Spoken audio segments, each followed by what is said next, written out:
Pixar Studios में हर Friday को एक एक्सरसाइज होती है जहाँ पे वो लोग एक सिंपल ऑब्जेक्ट लेते हैं और उसको पेंट करने की कोशिश करते हैं, ये देखने के लिए कि लाइट का उस ऑब्जेक्ट के कलर और उसकी शेडिंग पे क्या असर होता है। और इन वीडियोस में हम भी वही करने वाले हैं। सो मेरा नाम है सटशार सैयद, मैं एक विजुअल आर्टिस्ट हूँ। Let's get started. अब की बार का जो सब्जेक्ट है वो थोड़ा एब्स्ट्रैक्ट है। एक्चुअली सब्जेक्ट एब्स्ट्रैक्ट नहीं है, जो ड्राइंग में करने वाला हूँ वो एब्स्ट्रैक्ट है। So I hope you have seen the 3 images. Let's get started. Now यहाँ पे मैं एक पेंटिंग को देख के पेंटिंग बना रहा हूँ, ठीक है। और इसके अंदर जो लाइट का सोर्स है वो थोड़ा अलग है, ठीक है। यहाँ पे लाइट सामने से डाली गई है और लेफ्ट साइड में सॉरी राइट साइड में डार्क है। नाउ मैंने बनाना शुरू किया and I was adding all the colours and just the basic texture and to make it look artistic.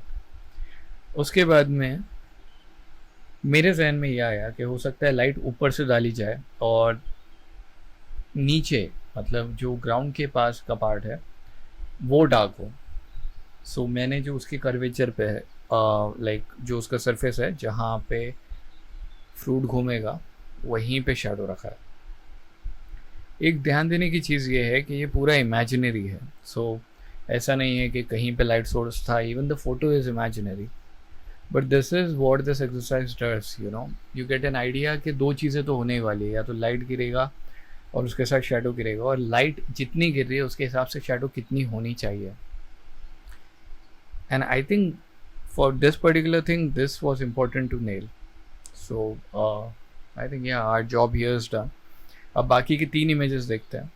जो पहली वाली इमेज है वो एग्जैक्टली यही लाइट सेटअप है जो मुझे ऐसा लगा कि होना चाहिए। तो अगर आप देखेंगे तो लेफ़्ट साइड से आपको लाइट आती हुई दिखेगी पैर के ऊपर, और जो शैडो है वो नीचे ग्राउंड की तरफ है। एंड ग्राउंड पे थोड़ा रिफ्लेक्शन भी है क्योंकि जो सरफेस है वो रिफ्लेक्टिव है। उसके साथ में पैर की शैडो भी आपको गिरते हुए दिखेगी, लेकिन बहुत लाइटली, क्योंकि शायद सॉफ्ट बॉक्स लगाया हो एक बड़ा सा। अब जो दूसरी इमेज है उसके अंदर 2 लाइट्स हैं, from the right and the left at a 45 degree angle. या तो फिर राइट में एक लाइट है और दूसरा जो है वो उसका रिफ्लेक्शन है। अब ये मैंने कैसे सोचा, क्योंकि अगर दोनों तरफ एक जैसी ही लाइट होती तो दोनों तरफ सेम ब्राइटनेस होती। लेकिन वो इमेज जिसके अंदर ब्लू बैकग्राउंड है उसके अंदर अगर आप राइट में देखें तो काफ़ी लाइट है, लेकिन जैसे ही वो लेफ़्ट की तरफ आता है जहाँ पे वो ग्रीन कलर है और रेड कलर है और येलो कलर है तो वो डार्क हो जाता है। इवन दो वहाँ पे कुछ स्पेकुलर हाइलाइट्स है जो हो सकता है रिफ्लेक्शन से आ रही हो, और इसलिए हम ये कंक्लूड करेंगे कि लाइट का सोर्स इस पर्टिकुलर इमेज में एक ही है। And in the last image ये एक बहुत बड़ा सॉफ्ट बॉक्स है, लेकिन फ़ोटो थोड़ी अंडर एक्सपोज्ड है। और ये जो सॉफ्ट बॉक्स है ये लाइट को इतनी फिल कर रहा है कि इवन आपको उसके एजेस पे ज़्यादा शेडो देखने नहीं मिल रही। शेडो खाली नीचे की तरफ है क्योंकि बॉक्स थोड़ा ऊपर लगाया हुआ है, और शेडो जो है वो बहुत लाइट है, बहुत हल्की है, with a seamless backdrop that is the white paper. Okay, you want to click.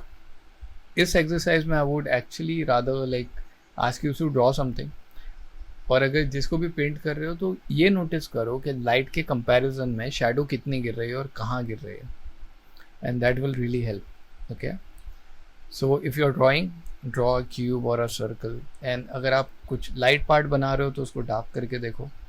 And if you are taking picture, just move light near and far away from it and see how light corresponds to shadow. Okay, and if you have any question, leave them down in the comments, and hopefully I'll get back to you. Thank you so much.